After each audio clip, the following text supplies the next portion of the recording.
तो बच्चों आज हम लोग पढ़ने वाले हैं फिगर कटिंग, ठीक है ना। जिसमें हम लोग बच्चों एक घन को काटेंगे, फिर हम लोग घनाभ को काटेंगे, फिर हम लोग बच्चों वो क्या बोलते हैं शंख को काटेंगे, और बच्चों बेलन को काटेंगे, इस टाइप का फिगर को काटेंगे, ठीक है ना। तो पहले हम लोग का बच्चों शंख क्या बोलते हैं घन को घना को काटेंगे। इसमें पूछता है 7 रंगों की संख्या, ठीक है बच्चों। एक साइड में मैं जरा एक क्यूब लेके आऊँ, मेरे पास है, ठीक है बच्चों। तो बच्चों हम लोग पढ़ेंगे, जैसे मान लीजिए ये है मेरे पास, ये क्यूब है, ठीक है ना बच्चों। तो मान लीजिए अगर इसी तरह पूछे कि मान लीजिए ये एक घन है, इसको छोटे भुजाओं में काटना है, तो हम लोग अगर इसको ऐसे काटते हैं, ऐसे काटते हैं, और फिर ऐसे काटते हैं, ऐसे काटते हैं, तो पूछेगा कि मान लीजिए इसमें कितने 3 सादे रंगों घनों की संख्या क्या होगी। बच्चे थोड़ा बच्चे बाहर हल्ला कर रहे हैं, तो उसको आप लोग इग्नोर करना। हाँ, तो इसमें पूछेगा क्या कि 3 सतह रंगों की 3 सतह। देखिए जब हम लोग घन को काटते हैं बच्चों, तो मैक्सिमम 4 तरह के घन बनते हैं, 4 तरह के क्यूब बनते हैं जब हम लोग उसको काटते हैं तो, ठीक है ना। कि देखते कौन सा पहले बनते हैं 3 सतह रंगे घन, जिनके 3 सतह रंगे होते हैं। फिर बनते हैं 2 सतह रंगे घन, ठीक है ना। फिर बनते हैं 1 सतह रंगे घन। फिर बनते हैं 0 सतह रंगे घन, जिनके मतलब इसको बोलते हैं अंतर केंद्रीय, जो केंद्र में होते हैं, इनकी एक भी सतह रंगे नहीं होती है। और हम लोग इससे हम लोग समझते हैं कि कैसे बनते हैं। देखना है, मान लीजिए इसको हम लोगों ने काटा, ठीक है ना। तो देखना 3 सतह रंग कितने, देखिए एक ये देखिए ये बन गए एक तरह के 3 सतह रंगे घन। और फिर क्या बोला 2 सतह रंगे घन। फिर ये और ये देखिए रेड और येलो, ये बच्चों 2 सतह रंगे घन हो गए, रेड और येलो ये हो गए। अब क्या बोला है कि फिर बोला है कि 1 सतह रंगे घन बनते हैं। जैसे ये हो गया सेंटर वाला, इसका केवल एक ही सतह रंगा है ना, बाकी इसका नहीं रंगा है, ये सेंटर वाला। फिर क्या बोला है 0 सतह रंगे घन, ये सेंटर के इसके अंदर भी तो एक क्यूब होगा ना, इसके नीचे भी एक होगा ना, तो उसका 0 सतह रंगा होगा। तो बच्चों क्या हो गया, इस तरह के बच्चों 4 सतह रंगे घन बनते हैं जब हम लोग किसी घन को हम लोग काटते हैं तो, ठीक है ना। अब बच्चों हम लोग कुछ सूत्र देखेंगे कि 3 सतरंगी घनों की संख्या क्या होगी, 2 सतरंगी घनों की संख्या क्या होगी, 1 सतरंगी घनों की संख्या क्या होगी, 0 सतरंगी घनों की संख्या क्या होगी। बच्चों हम लोग बच्चों सूत्र देखेंगे, ठीक है ना।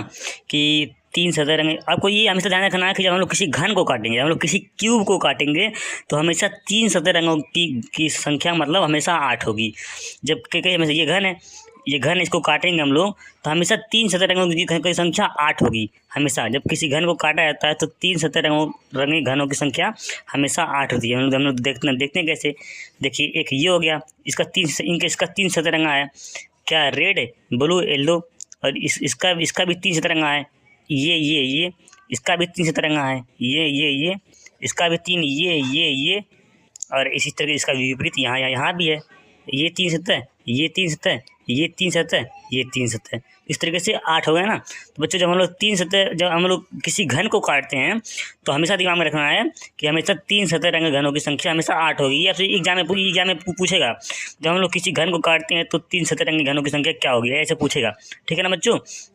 तो हमेशा 3 सतह रंगे घनों की संख्या हमेशा 8 होगी जब किसी घन को काटते हैं तब, ये दिमाग में रखना है, किसी घन को काटते हैं तब। अभी घना बॉल हम आगे बताएंगे, ठीक है ना। अब देखते हैं आगे कि जब किसी घन को काटा जाता है तो 2 सतह रंगे घनों की संख्या क्या होगी। तो हम लोग जब हम इसको काटेंगे तो 2 सतह रंगे घनों की संख्या क्या होगी। तो उसका सूत्र क्या है, उसका सूत्र है 12n-2। 2 सतह रंगे घनों की संख्या क्या है 12n-2। ये आपको अभी हम बच्चों को बताएंगे n का मान क्या है, ठीक है ना। जब किसी घन को काटा जाता है तो एक सतह रंगी घनों की संख्या क्या होगी 6n-2 का स्क्वायर, 6n-2 का स्क्वायर। आपको क्या करना है, आपको बच्चों कैसे याद रखना है, ये आपको ये वाला याद कर लेना है कि 12n-2, ये याद कर लेना है कि 2 सतह रंगे घनों की संख्या। और जब पूछता है 1 सतह रंगे घनों की संख्या, तो ये यहाँ से 6 का मान हटा करके हम लोग ऊपर स्क्वायर कर देंगे, ठीक है ना। ऐसे आपको याद करना है, ठीक है ना। फिर जब पूछता है कि जब किसी घन को काटा जाता है तो 0 सतह रंगे घनों की संख्या क्या होगी, तो वो क्या होगी n-2 का होल क्यूब। मतलब कि जो ये वाला 6 है इसको भी गायब करके हम लोग यहाँ पर क्यूब कर देंगे, ठीक है ना। इसको यहाँ पर हम लोग क्यूब कर देंगे, ठीक है। ये सूत्र है। और तो जरूरी नहीं कि हम लोग घन को केवल हम 2 ही बार में काटें, हो सकता है हम लोग यहाँ पर 3 बार काटें, 1 2 3 4 ऐसे कितना बार काटें, ऐसे काटें, ऐसे जितना बार काटना चाहें, ठीक है ना। तो बच्चों तो मतलब यहाँ पर एन का मान क्या है, एन का मान क्या है, बड़े घनों की संख्या, बड़े घनों की संख्या बटे छोटे घन की भुजा। मान लीजिए ये पूरा बड़ा घन है, ये पूरा बड़ा घन है, तो ये ऊपर हो जाएगा, इसकी मान लीजिए इसकी भुजा हो गई 6, इसकी भुजा हो गई 6 हो गई, तो ऊपर 6 हो जाएगा। अब मान लीजिए हम लोग इसको 2 सेंटीमीटर के घनों में काटते हैं, इसको 2 सेंटीमीटर के घनों में काटते हैं, मतलब क्या, तो 2 सेंटीमीटर घन, ये छोटे घन की भुजा हो जाएगी। तो बड़े घन की भुजा 6, छोटे घन की भुजा 2, तो यही हमारा 3, मतलब एन का मान हो जाएगा 3। यही तरीके से जो बड़े घनों की भुजा, एन का मान क्या है, बड़े घन की भुजा बटे छोटे घन की भुजा। बड़े घन जिसको हम लोग काटेंगे और छोटा घन हम लोग जितने आकार में इसको काटेंगे, ठीक है ना। कैसे, मान लीजिए ये बड़ा है, मान लीजिए ये पूरा 6 सेंटीमीटर है, हम लोग इसको 2 सेंटीमीटर के घन में काट रहे हैं, तो छोटे एन का मान क्या हो जाएगा, हमारा 2 हो जाएगा। बड़े घन की भुजा का मान क्या है 6, छोटे घन की भुजा का मान क्या है 2 है, यहाँ रख लेंगे, ठीक है ना। और अगला देखते हैं, यदि किसी घन को काटा जाता है तो कुल घनों की संख्या होगी एन क्यू। यदि पूछता है कि मान लीजिए पूछता है कि 6 सेंटीमीटर वाले घन को 2 सेंटीमीटर वाले भुजा घन में काटा जाता है तो कुल घनों की संख्या क्या होगी, तो हम लोग यहाँ से एन का मान निकाल लेंगे और टोटल कुल घनों की संख्या क्या क्या हो जाएगी बच्चों, एन क्यूब हो जाएगी। टोटल घनों की संख्या क्या हो जाएगी, एन क्यूब हो जाएगी, ठीक है ना बच्चों। मतलब क्या, ये बच्चों ये मतलब कि ये जो 3 सतरंगी घनों की संख्या है, 2 सतरंगी घनों की संख्या है, ये बच्चों 1 सतरंगी घनों की संख्या है, 0 सतरंगी घनों की संख्या, इन सब का योग क्या है, यही है एन क्यू है। इन सब का योग क्या है, एन क्यू है, क्योंकि ये टोटल घन है और ये पूरा हम लोग कलर वाला किए हैं कि कौन सा 3 सतरंगा है, कौन सा 2 सतरंगा है, कौन सा कौन सा एक सतरंगा है, तो ये हम लोग ये निकाले हैं ना। तो इन सब का योग यही है, एन क्यू है, ठीक है ना बच्चों। हाँ बच्चों चलते हैं अब आगे, एक दो क्वेश्चन देखते हैं, फिर हम लोग चलेंगे बच्चों, हम लोग चलेंगे घनाभ पे, ठीक है ना बच्चों। ये मैं फ्लैश बंद कर देता हूँ, शायद आपको दिख नहीं। बच्चों मैंने फ्लैश को बंद कर दिया क्योंकि मतलब थोड़ा सा ज़्यादा चमक रहा था, ठीक है ना। अगर दिखेगा नहीं तो बच्चों मैं देखता हूँ, दिख रहा है, हाँ चलिए दिख रहा है, ठीक है ना। देखिए मान लीजिए क्वेश्चन इस टाइप हो सकता है, ठीक है ना। क्या आएगा कि एक रंगे घन की भुजा 12 सेंटीमीटर है, एक रंगे घन की भुजा 12 सेंटीमीटर है, जिसे 3 सेंटीमीटर भुजा वाले घन में काटा जाता है तो कुल कितने छोटे घन बनेंगे, कुल कितने छोटे घन बनेंगे। तो बच्चों यहाँ पर एन का मान क्या हो जाएगा, एन का मान क्या हो जाएगा, बड़े घन की भुजा 12 सेंटीमीटर, छोटे सेंटीमीटर वाले घन क्या है 3 सेंटीमीटर में इसको काटा जाता है, तो छोटे घन की भुजा क्या है 3 सेंटीमीटर। तो बच्चों यहाँ से एन का मान क्या आ जाएगा, 4 आ जाएगा, एन का मान आ जाएगा 4। अब बच्चों छोटे मतलब जो टोटल जो छोटे घन होंगे काटने पर वो क्या होंगे, वो एन स्क्वायर होंगे। हमने यहाँ पर पढ़ा कि यदि किसी घन को काटा जाता है तो कुल घनों की संख्या कितनी होती है, एन क्यू होती है। तो छोटे घन जो काटने पर आएंगे वो क्या होंगे, वो एन क्यू होंगे, तो एन का मान 4 यहाँ रख लेंगे। मतलब टोटल 64 घन बनेंगे। जब 12 सेंटीमीटर वाले घन को हम लोग 3 सेंटीमीटर वाले घन में काटते हैं तो टोटल बच्चों 64 घन बनेंगे, ठीक है ना।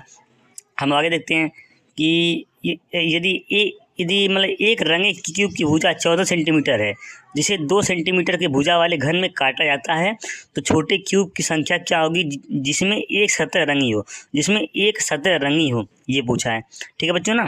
तो हम लोग यहाँ से एन का मान निकालेंगे, मैंने यहाँ पर एन का मान डायरेक्ट निकाल लिया है। अगर आप बच्चों एन का मान निकालेंगे तो एन बराबर क्या हो जाएगा, मैं पेन से कर देता हूँ।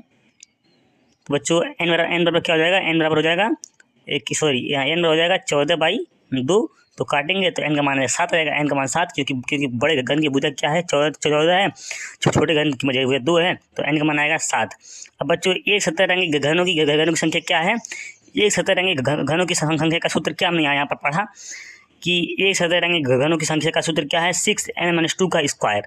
तो हमने वो वही यहाँ पर लिखा है 6m-2 का स्क्वायर, हमने खाली यहाँ पर एन का मान रख दिया, ठीक है ना। अब इसको हम सॉल्व करेंगे तो एक सतरंगी घनों की संख्या क्या आ जाएगी 150, जिसकी एक सतरंगी होंगी। मतलब एक सतह मतलब क्या, मतलब कि जी कैसे ये रंगा है एक सतह, केवल इसका ये एक सतरंगा हो, इसका एक सतरंगा है, इसका एक सतरंगा है, यहाँ एक सतरंगा है, यहाँ एक सतरंगा, ठीक है ना, ऐसे ठीक है।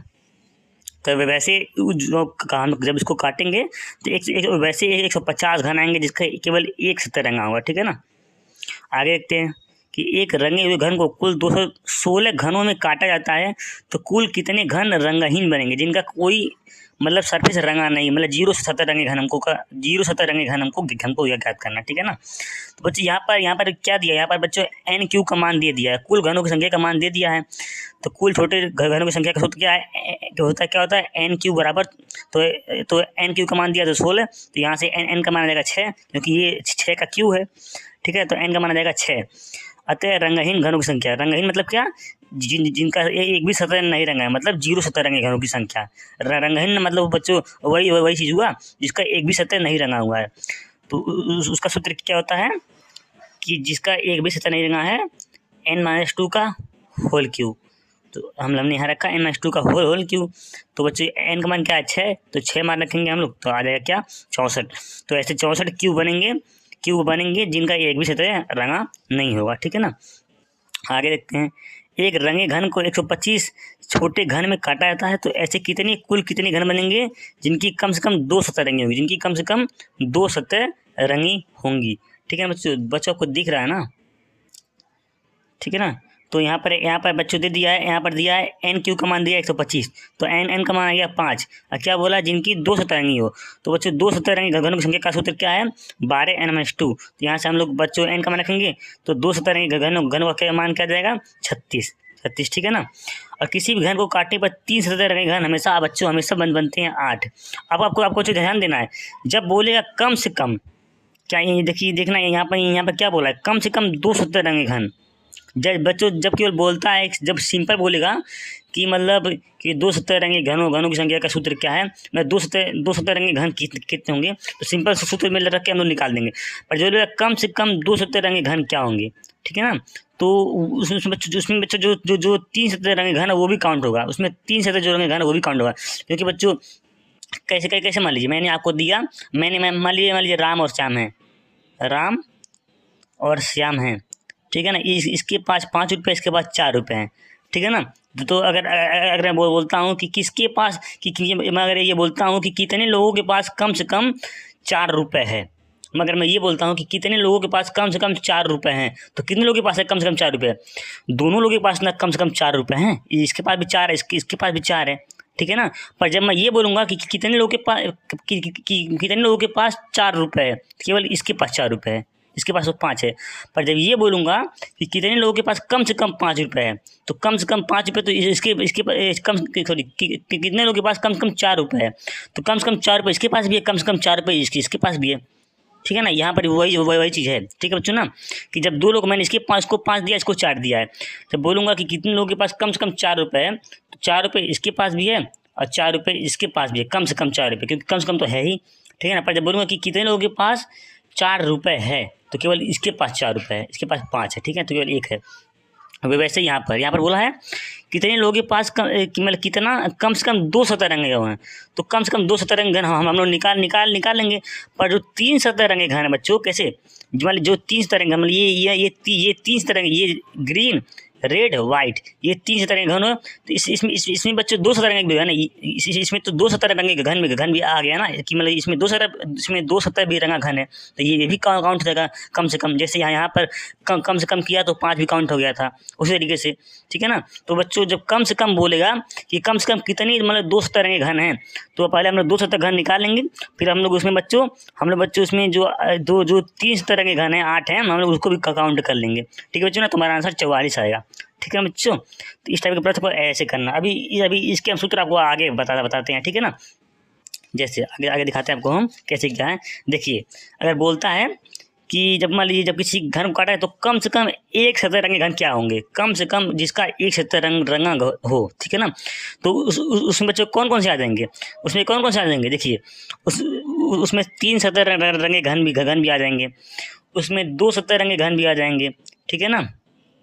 उसमें 1 सतह रंगे घन भी आ जाएंगे, जिसका 1 सतह रंगा घन हो, ठीक है, जिसका 1 सतह कम से कम रंगा होगा, वो बोला है। कम से कम 1 सतह रंगे घन कितने होंगे, तो कम से कम जिसका 1 सतह रंगा हो, तो बच्चों जो बच्चों 3 सतह रंगा घन है वो क्या है 8 है, तो उसका भी तो कम से कम 1 सतह रंगा ही है। और जो 2 सतह रंगा घन है ये है, तो इसका भी तो कम से कम 1 सतह रंगा है। और ये तो जो ये तो 1 सतह रंगे घन का सोच रहे हैं, तो वो तो 1 सतह रंगा ही है, ठीक है ना। तो इसलिए जब पूछता है कम से कम एक सतरंगी घन क्या होंगे, तो एक सतरंगी घनों से ऊपर जितने जितने सूत्र होंगे कि दो सतरंगी घनों की संख्या, तीन सतरंगी घनों की संख्या, वो सभी हम लोग जोड़ लेंगे, ठीक है ना। तो यहाँ पर बोला है कम से कम एक सतरंगी घन क्या होंगे, तो ये हो गया एक सतरंगी घनों का सूत्र, ये हो गया दो सतरंगी घनों का सूत्र, ये हो गया तीन सतरंगी घनों की संख्या, तो ये हो जाएगा, ठीक है ना। इस तरीके से बोलता है कम से कम दो सतरंगी घन, कम से कम दो सतरंगी घन, तो क्या हो गया, तो कम से कम दो सतरंगी घन मतलब क्या, जो जो दो सतरंगी घन है, और बच्चों जो जो तीन सतरंगा घन है उसमें भी तो दो सतरंगा होगा ना, तो वो हो गया। तो दो सतरंगी घनों का सूत्र ये हो गया, और ये हो गया एक तीन सतरंगी घनों का सूत्र, ठीक है ना। बच्चों आपको केवल सूत्र यही वाला याद करना है, सूत्र यही याद करना है, बस ये आपको कॉन्सेप्ट समझना है कि जब प्रश्न में बोलता है कम से कम, तब आपको क्या करना है। जब कम से कम बोलेगा कि कम, जैसे मैंने आपको समझाया था ना कि मान लीजिए राम को मैंने दिया 5 रुपये और श्याम को दिया मैंने 4 रुपये, अगर मैंने बोला कि कम से कम कितने लोगों के पास 4 रुपये हैं, तो यहाँ पर दोनों लोगों के पास कम से कम 4 रुपये हैं, तो उसकी संख्या हो गई 2, कम से कम 2 लोगों के पास 4 रुपये हैं। पर मैं बोलता हूँ कि कितने लोगों के पास 4 रुपये हैं, तो वो केवल श्याम के पास 4 रुपये हैं, तो इसकी संख्या हो गई 1। उसी तरीके से जब मैं बोलूँगा कि मतलब कि दो सतरंगी घन क्या होंगे, दो सतरंगी घन क्या होंगे, जब मैं ये बोलूँगा तो वो केवल ये होगा 12m/2। जब मैं बोलूँगा कि दो सतरंगी घन क्या होंगे, जैसे मैंने बोला कि मतलब कि कितने लोगों के पास 4 रुपये हैं, तो वो केवल श्याम के पास 4 रुपये हैं, ठीक है ना। तो वो ऐसे हो गया। और जब मैं बोलूँगा कि कम से कम कितने लोगों के पास 4 रुपये हैं, तब वो श्याम के पास भी 4 रुपये हैं, और कम से कम ये राम के पास भी तो कम से कम 4 रुपये हैं, ठीक है ना। तब उसकी संख्या हो गई 2। तो उसी तरीके से जब बोलूँगा कि कम से कम कितने लोगों के पास दो सतरंगी घन है, तो वो जो दो सतरंगी घन है वो भी, और जो तीन सतरंगी घन है उसमें भी तो दो सतरंगा है, तो वो हो गया, ठीक है बच्चों ना।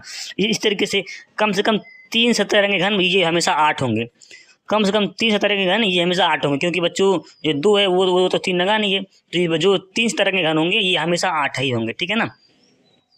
और ये ज़्यादा से ज़्यादा 3 सतरंगी घन, ज़्यादा से ज़्यादा 3 सतरंगी घन क्या होंगे, वो मतलब कि वो क्या हो सकते हैं कि सभी 3 सतरंगी हैं, वो क्या हो सकते हैं, उसका मान हमेशा NQ होगा, NQ, ठीक है ना। NQ कि सभी 3 सतरंगी हो। ज़्यादा से ज़्यादा 2 सतरंगी घन, ज़्यादा से ज़्यादा 2 सतरंगी घन, उसमें से बच्चों NQ में से जो हम लोग 3 सतह हैं वो माइनस कर देंगे। ज़्यादा से ज़्यादा बच्चों 1 सतरंगी घन, उसमें से 3 सतह में से हम लोग बच्चों ये क्या बोलते हैं, हम लोग कुल घनों में से 3 सतरंगी घन और 2 सतरंगी घन माइनस कर देंगे, ठीक है ना। ये इतना डीपली नहीं पूछेगा, आप लोग ये यहीं तक याद रखिएगा, ठीक है ना।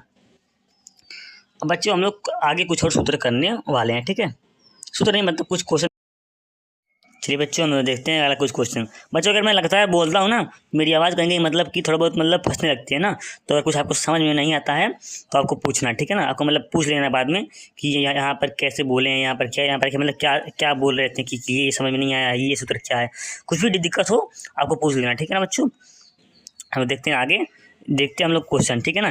कि मान लीजिए क्या है, मान लीजिए ये एक घन है, ठीक घन है जिसका 3 सतह रंगा हुआ है, ये ब्लू रंगा, ये येलो रंगा, ये रेड रंगा है, मतलब कि इसके पीछे भी ब्लू है, इसके इधर भी येलो है, ये रेड है, इसके नीचे भी रेड है, मतलब ये केवल 3 कलर में रंगा हुआ घन है। कैसे मान लीजिए इसका टोटल 6 सरफेस है, तो ये तो पूरा 6 कलर से रंगा हुआ है ना, तो वो 3 ही रंगा है। कैसे मान लीजिए ये ब्लू है तो इसके पीछे वाला भी ब्लू है, ठीक है ना। ये ऑरेंज है तो ये भी ऑरेंज है, इस टाइप का, ठीक है ना। ये 3 सतह रंगा हुआ, ठीक है ना। तो क्या बोल रहा है कि कुल कितने छोटे क्यूब होंगे जिनके 3 सतरंगी घन होंगे, तो वो तो हमेशा 8 ही होंगे, ठीक है ना। कुल 2 सतरंगी घन, तो क्या बोला यहाँ पर इसको 260 घनों में काटा है, तो यहाँ से n का मान 6 आ गया, तो केवल सूत्र, ये तो सिंपल सूत्र रख के हम लोग निकाल लिए हैं, ये तो मैंने आगे बताया, ठीक है ना। हम लोग देखते हैं यहाँ से क्वेश्चन 5 से, ठीक है ना। कि कुल 2 सतह रंगने वाले क्यूब जो हैं वो कुल 2 सतह वाले क्यूब जो अलग अलग रंगों से रंगे हैं, मतलब कि 2 सतह रंगे घन क्या हैं जो अलग अलग रंगों से रंगे हैं, ठीक है ना। मतलब कि उनका रंग अलग अलग है, ठीक है, वो हमको पता करना है, ठीक है ना। तो हम लोगों ने ये पूरा ये सूत्र, ये सवाल है ना, इसी का ये सारा क्वेश्चन है, इसी के अंदर सारा ये क्वेश्चन है, ठीक है ना। तो हम लोगों ने यहाँ पर निकाला 2 सतरंगी घनों की संख्या 48 आई है, 2 सतरंगी घनों की संख्या बच्चों 48 आई है, ठीक है ना। तो अब हम देखते हैं, तो जो बच्चों जो 2 सतरंगी घन है उसमें से क्या होगा, उसमें से बच्चों वो 48 हो रहे हैं, तो उसमें से एक घन क्या होगा, उसमें से एक घन होगा रेड ब्लू होगा, एक घन क्या होगा ब्लू येलो होगा, एक घन क्या होगा वाई रेड होगा। हम लोग समझते हैं इससे, ये कौन सा रंगा है, ब्लू रंगा है, रेड रंगा है, येलो रंगा है, ठीक है ना। कहाँ गया, ये हो गया, देखिए ये ब्लू रेड येलो, ठीक है ना। तो देखना कौन कौन से कलर के रंग बनेंगे, क्या बन रहे हैं, रेड ब्लू बन रहे बच्चों, रेड ब्लू। तो देखना है रेड, यहाँ रेड है, ये ब्लू, 200 तरह के रंग क्या ये है ना, रेड ब्लू, ये बनेगा एक तरह का, ठीक है। और ब्लू येलो, ये ब्लू हो गया, ये येलो, ये बन रहे हैं, ठीक है ना। और एक हो रहा है येलो और रेड, येलो देखिए ये एक, ये येलो और रेड, ये बन रहे हैं, ठीक है ना। तो तीन देखिए ये 3 कलर हैं, तो तीनों से 3 कलर, तो तीनों से 3 तरह के बनेंगे, तीनों से 3 तरह के 2 सतही घन बनेंगे, जिसका एक रंगा होगा क्या बोलते हैं, रेड ब्लू से, एक रंगा होगा ब्लू येलो से, एक रंगा होगा येलो और रेड से, ठीक है बच्चों ना। तो टोटल 200 तरह के घन थे 48। तो ये 3 तरह के बन रहे हैं, तो हम लोग इसको 48 को 3 से भाग करेंगे तो 16, मतलब कि ये रेड ब्लू बनेंगे 16 और ब्लू येलो बनेंगे 16 और वाई और रेड बनेंगे 16। तो ये हमारा हो गया आंसर। यहाँ क्या बोला, कुल 200 तरंगे वाले क्यूब जो अलग अलग रंगों से रंगे हों, तो ये अलग रंगों से रंगा है, रेड ब्लू से रंगा है, ये ब्लू येलो से रंगा है, ये येलो और रेड से रंगा है, ठीक है ना, ठीक है ना बच्चों। अब देखिए, अब आगे प्रश्न क्या है अगला, कम से कम एक सतह रंगे घन जो रेड हों, कम से कम एक सतह रंगे घन जो रेड हों, इसको थोड़ा अच्छे से समझना, ठीक है ना बच्चों। ये मैं थोड़ा डीपली पढ़ा रहा हूँ ताकि क्या पता है एग्जाम में आ जाए, क्योंकि पिछली बार थोड़ा डीपली दिया था, ठीक है ना। तो कम से कम एक सतह रंगे घन जो रेड हों, ठीक है ना। वैसे इतना डीपली आने की उम्मीद नहीं है, बस यही हो सकता है आपसे पूछे कि जब घन को काटा जाता है तो 2 सतह रंगे घनों की संख्या क्या होगी, 3 सतह रंगे घनों की संख्या क्या होगी, ये सब पूछता है। पर अगर डीपली पूछता है तो आपको ये करना है, ठीक है ना। मान लिया पूछा कि कम से कम एक सतह रंगे घनों की संख्या क्या होगी, जो मैंने इसको काटा है, तो इसमें कम से कम एक सतह रंगे घनों की संख्या क्या होगी, ठीक है ना। तो कम से कम एक सतह रंगे घनों की संख्या क्या होगी, तो पहले कम से कम एक सतह रंगे घनों का मान यहाँ पर क्या आया है, 96 आया है, 96 आया है, जिसका एक सतह रंगा होगा। पर यहाँ पर क्या बोला है, जो रेड हो उसका मान क्या होगा, जो एक सतह रंगा है उसका मान, मतलब कि कम से कम बोला है, यहाँ क्या बोला है, कम से कम एक सतह रंगा हो। तो आपको ध्यान देना, मैंने यहाँ पर क्या बोला है कि मान लीजिए जो बच्चे जो 3 सतह रंगा है, कैसे मान लीजिए, ये मान लीजिए 3 सतह रंगा है ना, कहाँ, ये मान लीजिए ये 3 सतह रंगा है रेड ब्लू येलो से, तो ये 3 सतह रंगा है ना, तो इसमें भी तो एक बच्चों रेड है ना, तो इसलिए तो ये भी काउंट होगा, क्योंकि बोला है कम से कम, तो ये भी काउंट होगा। रेड में जो इसका क्या बोला, जिसका एक सतह रेड हो, तो ये भी काउंट होगा, जो 3 सतह वाला ये भी काउंट होगा। पर ये जो 96 आया है, ये केवल ये आया है, ये केवल इसका मान आया है 96 जो बीच में है, ठीक है ना। देखते हैं यहाँ पर क्या बोला है, एक सतह रंगे घनों की संख्या कुल क्या है, 96 है। तो 96 है तो 3 रंगों में रंगा गया है, 3 रंगों में रंगा है, येलो ब्लू और रेड में रंगा है। तो 96 को 3 से भाग करेंगे तो मतलब क्या, रेड का माना गया 32, तो रेड का माना गया 32। तो बच्चों अगर ये पूछता कि ऐसे कितने घन हैं जिनका एक सतह मान केवल ये मतलब केवल एक सतह मान रेड है, ऐसे कितने घन है जिसका केवल एक सतह रेड है, तो उसका आंसर 32 होता। पर वहाँ पर बच्चों वहाँ पर क्या बोला, कम से कम उसका एक सतह रेड है, मतलब तो उसमें 3 वाले भी काउंट जाएंगे, कैसे उसमें ये 3 वाले भी काउंट जाएंगे, ये जिसका ये रेड है, और इसमें 2 वाले भी काउंट जाएंगे जिसका ये रेड है, ठीक है ना। कैसे ये येलो रेड है तो इसका भी रेड है, तो ये भी काउंट होगा, ठीक है बच्चों ना। तो अब देखते हैं 2 सतह रंगे घनों की संख्या 48 थी बच्चों, 2 सतह रंगे 48 थी, तो एक सतह रंगे घनों की संख्या क्या हुई, रेड। हम लोग देखते हैं यहाँ पर, देखें कैसे, ऐसे क्या आया था, रेड ब्लू है ना, मतलब रेड ब्लू मिला के 16 है, तो इसमें भी तो रेड है ना, तो 16 ये हो गया। और यहाँ भी रेड है, येलो रेड, तो 16 ये हो गया, तो 16 32 ये हो गया, ठीक है ना। तो 32 ये हो गया। उसके बाद जो बच्चों कैसे मैंने बताया, 3 सतह रंगे घन हमेशा बच्चों होते हैं 8, तो जो 3 सतह रंगे घन ऐसे हैं, तो इसमें तो जो 8 होंगे उसमें भी एक रेड होगा, तो 16 ये 8 ये, ठीक है ना, क्या हो गए 72। तो 3 सतह रंगे घनों की संख्या कम से कम 3 सतह रंगे घनों की संख्या हो जाएगी बच्चों 72 हो जाएगी। मुझे पता है बच्चों ये थोड़ा समझने में दिक्कत हो रहा होगा, पर कोई नहीं, आपको मतलब अगर समझ में आता है तो उसको कोई नहीं अच्छे समझना, नहीं तो आपको ये वाला सूत्र कम से कम ये सूत्र आपको याद कर लेना, ठीक है ना, ये सूत्र याद कर लेना, ठीक है बच्चों ना। ये आप इसको एक बार ऐसे ही देख लेना, ठीक है ना, इसको एक बार ऐसे ही देख लेना, ठीक है बच्चों ना। अब बच्चों हम लोग चलते हैं घनाभ पे। हम चलते हैं बच्चों घनाभ, कि यदि किसी घनाभ को काटा जाता है तो, ठीक है बच्चों ना। आपको ये ध्यान रखना, किसी घनाभ को उतने सेंटीमीटर वाले घन को में काटा जा सकता है जिससे घनाभ की तीनों भुजाएं कट जाएं। आपको पता है घनाभ में तीनों भुजाएं अलग अलग होती हैं, तीनों भुजाएं अलग अलग होती हैं। तो बच्चों इस घनाभ को केवल उतने सेंटीमीटर भुजा में काट सकते हैं, मतलब कि जिससे तीनों मतलब भुजाएं कट जाएं। कैसे मतलब, ये घनाभ है जिसकी एक भुजा है 12, ये भुजा है 9, ये भुजा है 15। तो इसको हम लोग उतने छोटे घन में काट सकते हैं जिससे इसकी तीनों भुजाएं कट जाएं। कैसे मतलब, दिया ये घनाभ दिया है तो हम लोग इसको 3 सेंटीमीटर वाले भुजा में काटेंगे। क्यों? क्योंकि 3 से 9 भी कट जाएगा, 12 भी कट जाएगा, 15 भी कट जाएगा, ठीक है ना। तो जो भुजा होगी उसको हम लोग उतने ही सेंटीमीटर छोटे घन में काट सकते हैं जिससे तीनों भुजाएं कट जाएं। और वो बच्चों वहाँ पर एन का मान एक समान आ रहा था, यहाँ पर एन का मान अलग अलग आएगा, क्योंकि यदि आपको देखना यहाँ पर एन का मान 3 आएगा, N1 N2 N3, ठीक है ना। तो जब 12 से हम लोग 3 का भाग देंगे तो हमारा N1 का मान आएगा 4। जब हम लोग बच्चों 9 से 3 का भाग देंगे तो हमारा N2 का मान आएगा 3। जब हम लोग 15 से N का भाग देंगे तो हमारा N3 का मान आएगा 5, ठीक है बच्चों। यहाँ पर N का मान 3 आएगा, ठीक है ना। देखिए यहाँ पर वही लिख के हम लोग लिखा है टोटल कि N1 का मान 4 है, N2 का मान 3 है और N3 का मान 5 है। यहाँ पर तीनों N का मान बच्चों अलग अलग है, क्योंकि घनाभ है इसकी तीनों भुजाएं अलग हैं। घन में समान भुजाएं होती थी पर यहाँ पर भुजाएं अलग अलग हैं, ठीक है ना। और बच्चों घन की टोटल भुजा क्या होती थी NQ। घन की टोटल भुजा क्या होती थी NQ। पर यहाँ पर घनाभ की बच्चों जो टोटल भुजा होगी, सॉरी मैं क्या बोल रहा हूँ यार बच्चों, जब हम लोग घन को काटते थे तो टोटल घनों की संख्या होती थी NQ। जब घन को काटते थे तो टोटल घनों की संख्या होती थी NQ। पर जब हम लोग घनाभ को हम लोग काटेंगे तो टोटल घनों की संख्या क्या होगी, N1 गुणे N2 गुणे N3। जब घनाभ को काटने पर टोटल घनों की संख्या N1 N2 N3, ठीक है ना। चलते हम लोग आगे। देखिए बच्चों अब सूत्र, अब हम लोग इसका सूत्र तो आपको थोड़ा ट्रिक से याद, इसका सूत्र थोड़ा लंबा है, आपको थोड़ा ट्रिक से याद करना है और आपको थोड़ा इसको लिख के याद करना ना। आप जब आप इसको लिख के बच्चों ये याद करोगे ना तो आपको आराम से हो जाएगा, ठीक है ना। इसमें बस कुछ नहीं, अगर इसमें पूछता है ना तो सिंपल बच्चों सूत्र पे पूछेगा, क्योंकि इसका सूत्र ही थोड़ा लंबा है ना, तो इसलिए केवल सूत्र पर ही पूछता है, ठीक है ना। देखिए जब हम लोग घनाभ को काटेंगे तो इसमें 3 सतह रंगे घनों की संख्या इसमें भी होगी 8। पर 3 सतह रंगे घनों की संख्या 8 बच्चों इसमें तभी होगी जब किसी n का मान 1 ना हो। जब ये तीनों n है ना, तीनों n का मान बच्चों कभी भी एक नहीं आना चाहिए। अगर तीनों n का मान में से किसी का मान बच्चों यदि 1 आ गया, ठीक है ना, तो बच्चों जो 3 सतह रंगे घनों की संख्या है वो 8 नहीं होगी, ठीक है ना। तब उसमें 4 सतरंगी घन आ जाएंगे, आ जाएंगे, ठीक है ना।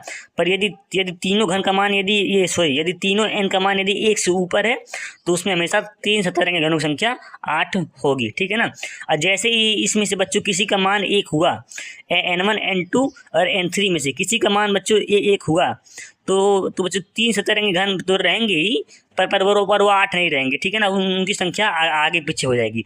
पर बच्चों तब 4 सतरंगी घन आ जाएंगे और 4 सतरंगी घनों की संख्या 4 होगी। यदि पूछता है किसी घन में कि यदि कोई घन दिया पूछता है 4 सतरंगी घनों की संख्या क्या है, तो उसमें हमेशा 4 सतरंगी घनों की संख्या उसमें बच्चों 4 होगी, ठीक है ना। यदि किसी n का मान 1 आ गया तो उसमें 4 सतरंगी घनों की संख्या हमेशा 4 होगी, ठीक है ना बच्चों। मोबाइल टेम्परेचर हीट होने लगा है भाई, इतनी गर्मी नहीं है फिर भी मोबाइल हीट होने लगता है यार, मोबाइल ख़राब हो गया, ठीक है ना। आप देखते हैं आगे सूत्र कि जब किसी घनाभ को घन में काटा जाता है तो 2 सतरंगी घनों की संख्या क्या होगी। जब घनाभ को हम लोग काटते हैं किसी घन में तो 2 सतरंगी घनों की संख्या क्या होगी। आपको सिंपल इसको ट्रिक से याद करना। कैसे, आगे लिखना 4 फिर N1 - 2, 4 N1 - 2 plus 4 N2 - 2 plus 4 N3 - 2। केवल आपको N1 N2 और N3 चेंज करना है, बाकी सब वही है। N1 N2 N3 आपको चेंज करना, बाकी सब वही है, ठीक है ना। 2 सतरंगी घनों की संख्या क्या है, 4 N1 - 2 plus 4 N2 - 2 plus 4 N3 - 2, ठीक है ना। आपको ये लिख के जब बच्चों आप याद करोगे ना आपको आराम से याद हो जाएगा, ठीक है ना बच्चों। तो ये इस पर क्वेश्चन है, तो ये क्वेश्चन बच्चों लगाने का प्रयास करना, ठीक है ना। हम देखते हैं अगला इसका सूत्र है।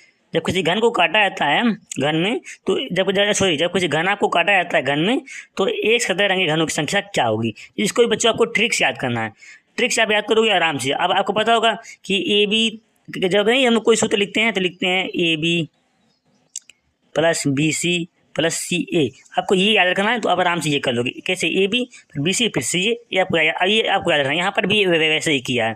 कैसे?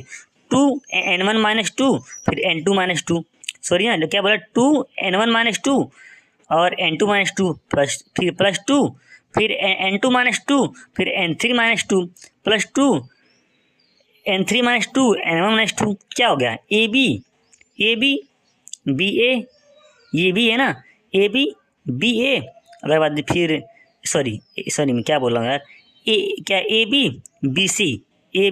बी सी और सी ए। जैसे मैंने यहाँ लिखा क्या है, देखिए ये ए है ये बी है, ये ए है ये बी है, तो ये ए बी हो गया। फिर ये बी है तो ये सी आ गया, तो बी सी हो गया। और सी है, यहाँ सी है तो सी ए हो गया, ए वाला ये है ना तो सी ए हो गया। तो आपको ऐसे लिख के याद करना है, 2n1 - 2 n2 - 2 +2 n2 - 2 n3 - 2 +2 n3 - 2 n1 - 2। तो आपको ऐसे बच्चे ट्रिक्स याद करना है, ए बी बी सी सी ए, ऐसे ट्रिक्स आपको याद करना। ठीक है बच्चों। आगे क्या है कि जब किसी घना आपको घन में काटा जाता है तो 0 सतह रंगे घनों की संख्या क्या होगी? 0 सतह रंगे घनों की संख्या क्या होगी? n1 - 2 n2 - 2 n3 - 2। इन तीनों का ए बी सी का तीनों का गुणा कर लेंगे, 0 सतह रंगे घनों की संख्या बच्चों आ जाएगी। ठीक है बच्चों ना। तो आपको ये सूत्र लिख के याद करना। आप ये सूत्र याद कर लेना। और कब बच्चों 3 सतरंगे घन होंगे, कब 4 सतरंगे घन होंगे, ये बच्चा अपने दिमाग में रखना, क्योंकि ये पूछता है, सिंपल पूछता है कि 3 सतरंगे घनों की संख्या क्या होगी। आपको ध्यान देना, जब किसी घना को काटते हैं तो जब किसी n का मान बच्चों जब 1 आएगा, जब किसी तीनों n में से जब किसी तीनों n में से यदि एक भी n का मान 1 आ गया तो 4 सतरंगे घनों की संख्या 4 हो जाएगी। ठीक है ना। और 3 सतरंगे घनों की संख्या 8 तभी होगी जब किसी जब तीनों n का मान 1 से ऊपर हो। ठीक है बच्चों ना। तो वही चीज़ बच्चों यहाँ पर बताया है, वही चीज़ यहाँ पर बताया कि ना, वही चीज़ यहाँ पर हमने बताया है। ठीक है ना। तो उम्मीद करते बच्चों आपको ये समझ में आया होगा फिगर कटिंग वाला। हम लोग आगे फिगर कटिंग चलते हैं, जब हम लोग क्या बोलते हैं, हम लोग बेलन को काटेंगे, हम लोग शंकु को काटेंगे। ठीक है ना। अगर समझने में बच्चों कोई दिक्कत होगा आप लोग बताइएगा, मैं आपको सूत्र और अच्छे से लिख के समझाऊंगा। ठीक है ना। तो बच्चों हम लोग देखने वाले हैं इसको कि इस टाइप क्वेश्चन बताया बच्चों, जो पिछला वाला यूबीपी हुआ था जो कैंसिल हो गया था, उसमें इस टाइप क्वेश्चन आए थे। ठीक है ना। तो इसमें कुछ करना नहीं, बस आपको कुछ चीज़ें आपको याद कर लेनी है, ये बहुत आसान है। बस आप कुछ चीज़ें याद कर लोगे तो आराम से, अगर इस टाइप क्वेश्चन आते हैं तो बच्चों आराम से आप कर लोगे। इसमें कुछ करना नहीं, बस आपको केवल देख के आंसर मारना है। ठीक है। इसमें कुछ सॉल्व वगैरह नहीं करना। ठीक है ना। देखिए इस टाइप के प्रश्न क्या बोलता है, ये क्या है, 3D आकृति की कटिंग। इसके पहले जो हम लोगों ने पढ़ा था वो क्या था, वो घना को काट रहे थे, तो उसमें बच्चों उसमें घनों की संख्या ज्ञात करना था सूत्र वगैरह लगा के। इसमें कुछ नहीं, सिर्फ पूछेगा कि यदि ऐसी आकृति है, इसको काटते हैं हम तो किस प्रकार की आकृति बनेगी, इस टाइप का। कैसे मतलब, ये बेलन है, एक बेलन है ये पूरा। ठीक है ना। क्या बोला, जब भी बेलन को, पहले देखना बेलन को कितनी प्रकार से हम लोग काट सकते हैं, बेलन को कितनी प्रकार से हम लोग काट सकते हैं। तो हम लोग पहले केस 1 हम लोग उसको जब पहली प्रकार से काटते हैं, जब बेलन को आधार के समांतर किसी समतल द्वारा काटा जाता है तो अनुप्रस्थ काट का आकार वृत्त होता है। अनुप्रस्थ आकार का आकार वृत्त होता है। पर आपसे प्रश्न में ऐसे ही पूछेगा कि जब किसी बेलन को आधार के समांतर काटा जाता है तो कैसी आकृति बनती है, या फिर मतलब ऐसे पूछेगा कि जब किसी बेलन को आधार के समांतर काटा जाता है तो अनुप्रस्थ काट का आकार क्या होगा, इस टाइप का पूछेगा। ठीक है ना। तो जब किसी, आपको ध्यान रखना, जब भी किसी बेलन को आधार के समांतर में, कि ये आधार है ना, ये आधार है, तो इसके समांतर काटा गया, देखिए यहाँ पर कैंची मैंने बनाया है, आधार के समांतर इसको मैंने काटा तो क्या बना, तो ये ऐसे कटेगा ना, तो ये क्या बना, यहाँ पर वृत्त बनेगा। ठीक है ना, वृत्त बनेगा। आपको ये ध्यान में रखना है, जब किसी बेलन को आधार के समांतर काटा जाता है तो काटने में जो आकृति बनेगी वो वृत्त बनेगी। तो आपको प्रश्न में इस टाइप का देगा ना कि यदि पूछेगा कि जब किसी बेलन को आधार के समांतर काटा जाता है तो अनुप्रस्थ काट का क्षेत्रफल क्या होगा, तो आपको इससे घबराना नहीं। ये पूछता कि अनुप्रस्थ काट का क्षेत्रफल, अगर ये पूछता है तो आपको घबराना नहीं है। बस आपको ये ध्यान देना कि जब किसी बेलन को आधार के समांतर यदि बोल दिया कि बेलन को आधार के समांतर काटा है तो वो हमेशा वृत्त ही बनेगा, वृत्त ही होगा अनुप्रस्थ काट का क्षेत्रफल। ये आपको हमेशा दिमाग में रखना है। ठीक है ना। उसके बाद केस 2, जब इसको दूसरे प्रकार से काटा जाता है तो इसको ऐसे तिरछा काटेंगे, ऐसे तिरछा काटेंगे। यहाँ तो ऐसे सीधा काट रहे थे, ऐसे काट रहे थे, यहाँ से तिरछा काटेंगे। ठीक है ना। तो जब तिरछा काटना होगा तब वो क्या बोलेगा, तब बोलेगा जब किसी बेलन को तिर्यक या किसी कोण पर काटा जाता है, और वो कोण 90 अंश नहीं होगा, क्योंकि 90 अंश काटेंगे तो सीधा काट देंगे ना, और नब्बे अंश नहीं होगा, ठीक है ना। जब किसी बेलन को तिर्यक या किसी कोण पर काटा जाता है, तिर्यक हो गया ना, तिर्यक या फिर कोई कोण हो गया, तिरछा कोण हो गया, तिर्यक काटा जाता है तो अनुप्रस्थ काट का क्षेत्रफल दीर्घवृत्त या अंडाकार, ये दीर्घवृत्त या अंडाकार दोनों एक ही चीज़ है। तो ऑप्शन में या तो दीर्घवृत्त दिया होगा या अंडाकार दिया होगा, ठीक है बच्चों ना। तो या तो दीर्घवृत्त दिया होगा या अंडाकार दिया होगा, ठीक है। देखिए हम लोगों ने इसको ऐसे काटा तो काटने पर ये बच्चों ऐसे दिखेगा, ऐसे गोलाकार इसका ऐसे होगा। ये क्या है, दीर्घवृत्त या अंडाकार। तो आपको ध्यान में रखना है, जब किसी बेलन को तिर्यक काटा जाता है या किसी कोण पर काटा जाता है तो दीर्घवृत्त या अंडाकार बनेगा, ठीक है ना। तो दीर्घवृत्त या अंडाकार बनेगा, क्योंकि केवल आपको यही याद रखना है कि जब उसको आधार के समांतर काटेंगे तो वो वृत्तीय होगा, जब तिर्यक या किसी कोण पर काटेंगे किसी बेलन को तो वो दीर्घवृत्त या अंडाकार होगा। दोनों में से एक दिया होगा, या तो दीर्घवृत्त दिया होगा या अंडाकार दिया होगा, दोनों एक ही होते हैं, ठीक है ना। ये होगा।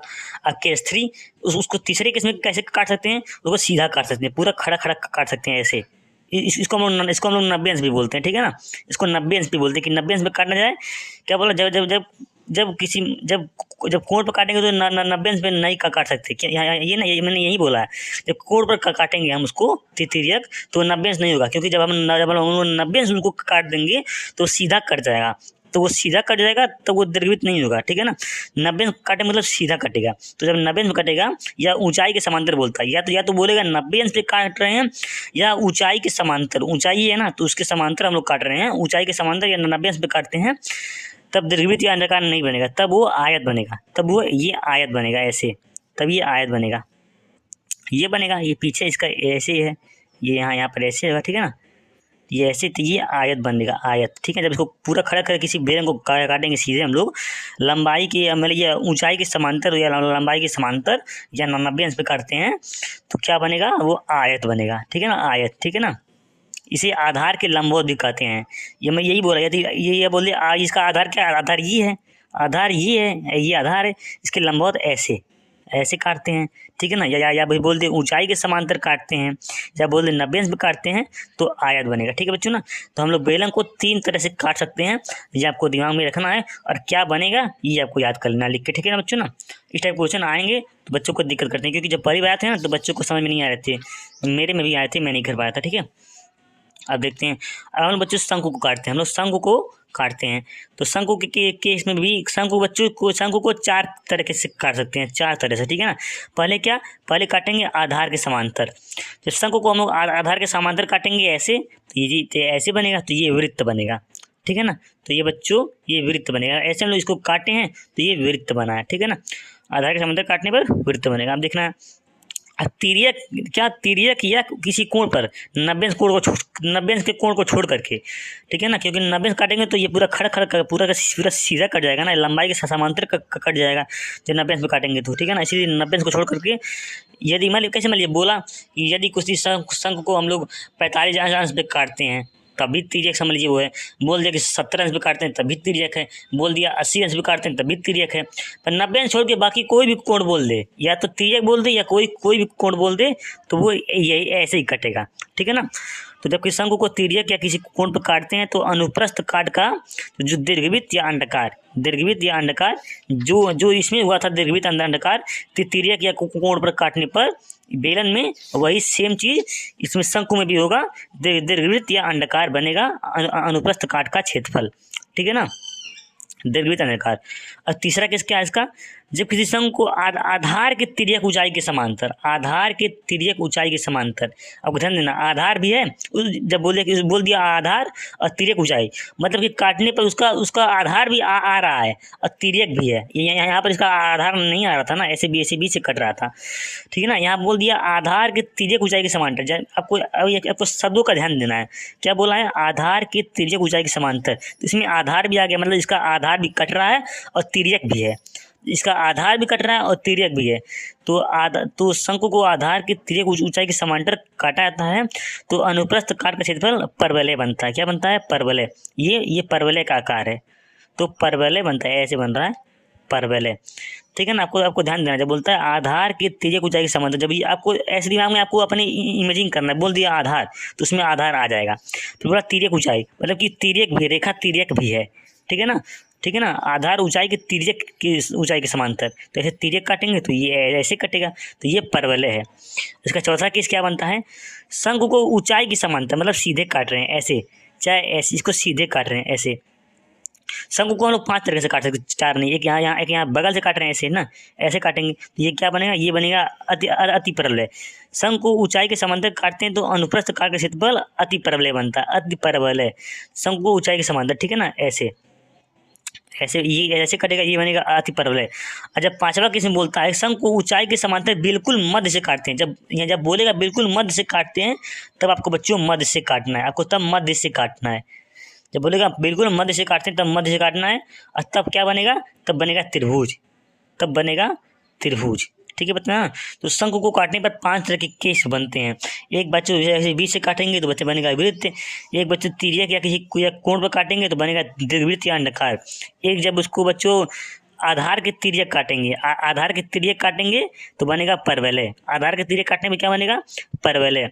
उसके बाद शंकु को ऊंचाई के समांतर, ये ऊंचाई है, ऐसे काटेंगे ऊंचाई के समांतर की सीधे सीधे मतलब 90 अंश की तरह से काटेंगे तो ये क्या बनेगा, ये बनेगा अति परवलय। पर जब बोलता है कि बिल्कुल मध्य से काटेंगे तो क्या बनेगा, जब बिल्कुल मध्य से काटेंगे बच्चों तो क्या बनेगा, तब त्रिभुज, तब ऊंचाई के समांतर बिल्कुल मध्य से काटेंगे तो त्रिभुज बनेगा, ठीक है बच्चों ना। ये 2 फिगर आपको अच्छे से बच्चे याद कर लेना क्या क्या बनेगा, ठीक है ना। अगला देखते हैं, देखिए प्रिज्म क्या होता है, प्रिज्म में बच्चों जो नीचे का आधार होता है वही उसके ऊपर का भी मतलब वही होता है, ठीक है ना। यदि प्रिज्म में नीचे त्रिभुज है तो ऊपर भी त्रिभुज है, कैसे यहाँ पर नीचे त्रिभुज है ऊपर भी त्रिभुज है, ये यहाँ पर नीचे आयत है ऊपर भी आयत है, ठीक है ना। क्योंकि ये जो घन है, जो घन घना होता है ये भी एक तरह का प्रिज्म ही है, ठीक है ना बच्चों ना। मतलब प्रिज्म मतलब क्या, उभरी हुई कोई आकृति टाइप का होता है, उस प्रिज्म बोलते हैं, ठीक है ना। प्रिज्म में ऊपर और नीचे का भाग समान आकार का होता है, यदि किसी प्रिज्म का ऊपर का भाग त्रिभुज है तो नीचे का भी भाग त्रिभुज होगा, और इसे त्रिभुजाकार प्रिज्म बोलते हैं। कैसे, ये बच्चे त्रिभुजाकार प्रिज्म है, ये बच्चों आयताकार प्रिज्म है, ठीक है ना। तो जब किसी प्रिज्म को उसके आधार के समांतर काटते हैं तो जैसा प्रिज्म होता है वैसे ही अनुप्रस्थ काट का क्षेत्र होता है। कैसे मतलब, इस प्रिज्म को हम लोग यदि आधार के समांतर काटेंगे तो ये हमेशा त्रिभुज ही बनेगा। और ये प्रिज्म है, मतलब ये आपको प्रश्न देगा कि एक त्रिभुजाकार प्रिज्म है उसको आधार के समांतर काटते हैं तो क्या बनेगा, तो त्रिभुज ही बनेगा। ये बोलेगा कि एक आयताकार प्रिज्म है उसको आधार के समांतर काटते हैं तो क्या बनेगा, तो वो आयत ही बनेगा, ठीक है ना बच्चों। तो ये होगा, ये फिगर होगा, ठीक है बच्चों। तो इतना आपको ध्यान रखना है। और बाकी जो मैंने पहले सूत्र बताए हैं वो आपको क्या बोलते हैं, वो समांतर श्रेणी वगैरह वाले, वो सब आपको बच्चों याद कर लेना, लिख के सारा याद कर लेना, ठीक है बच्चों ना। तब तक आप अच्छे से पढ़ना, मिलते हैं आपको नेक्स्ट वीडियो में, ठीक है ना। स्माइल करते हुए पढ़ना। ये वीडियो थोड़ा सा मुझे पता है थोड़ा सा बच्चों को समझने में दिक्कत करेगा, जो मैंने शुरू में वो घन घन आपका सूत्र वगैरह बताया है, पर कोई नहीं बच्चों, उसको लिख के आप एक बार मतलब याद कर, 2-3 बार लिख के याद करोगे तो वो याद हो जाएगा, ठीक है बच्चों ना। उससे अगर क्योंकि बच्चों उससे जो बच्चे जो पहला एग्जाम हुआ था जो कैंसिल हुआ था उसमें उससे क्वेश्चन आए थे, ठीक है ना। तो मैं सोचा कि बच्चों उसको आराम से याद कर लें, ठीक है ना। तो बिल्कुल स्माइल करते हुए पढ़ना है। तो ये तो मेरा नोट्स है, कोई नहीं, नोट्स पेंसिल है ना, पेंसिल बना दे रहा हूँ। ऐसे स्माइल करते हुए पढ़ना है अच्छे से, इस गुड्डे की तरह, ठीक है ना।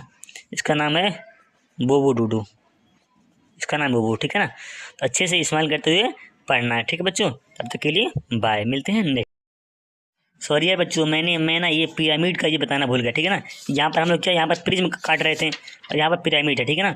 जब पिरामिड को उसके आधार के समांतर काटा जाता है तो उसके अनुप्रस्थ काट का क्षेत्रफल वैसा ही होता है जैसे प्रिज्म का आधार होता है, सॉरी जैसे पिरामिड का आधार, जैसे नहीं, जैसे प्रिज्म का आधार होगा वैसा ही वो कटेगा। उसी तरीके से जैसे बच्चों जैसा पिरामिड होगा वैसे ही वो भी कटेगा, ठीक है बच्चों ना।